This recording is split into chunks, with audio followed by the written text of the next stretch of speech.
ఫతేగర్ సాహిబ్ జిల్లా చండీగఢ్ నుండి 55 కిలోమీటర్ల పశ్చిమంలో ఈ సిర్హింద్ ఉన్నది. ఇది బీహెచ్ పంజాబ్ టూరిజం వాళ్ళ క్రింద ఉంటుంది. రౌజా షరీఫ్ వద్ద ఉర్సు పహీది జోర్ మేళా జరుగుతాయి. 16వ మరియు 18వ శతాబ్దాల మధ్య ఉత్తర భారతదేశంలోని అత్యంత ముఖ్యమైన స్థావరాలలో ఒకటి. ఒకప్పుడు పఠాన్ సుల్తాన్ల రాజధానిగా వారి భారీ కోట శిథిలాలను ఇప్పటికీ చూడవచ్చు.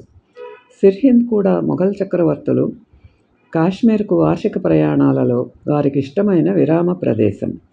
11వ శతాబ్దంలో ఘజ్నీకి చెందిన మహమూద్ తన సామ్రాజ్యాన్ని ఈ ప్రాంతం వరకు విస్తరించాడు. తద్వారా ఈ పట్టణానికి దాని పేరు వచ్చింది. దీని అర్థం పర్షియన్ భాషలో భారతదేశ సరిహద్దు అని. మొఘలులు ఇక్కడ అనేక అందమైన భవనాలను నిర్మించారు. ప్రస్తుతం ఆమ్ ఖాస్ బాగ్ అని పిలువబడే ప్రాంతంలో ఇది ప్రభుత్వం నడుపుతున్న పర్యాటక సముదాయం. ముఖ్యంగా ఆసక్తికరమైనది రాయల్ హమామ్.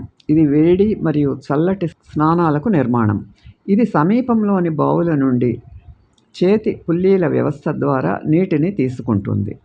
స్నానపు గదులకు సమీపంలో షాజహాన్ 2 అంతస్తుల రాజభవనం, దౌలత్ మహల్ మరియు బాగా సంరక్షించబడిన శీష్ మహల్ శిథిలాలు ఉన్నాయి.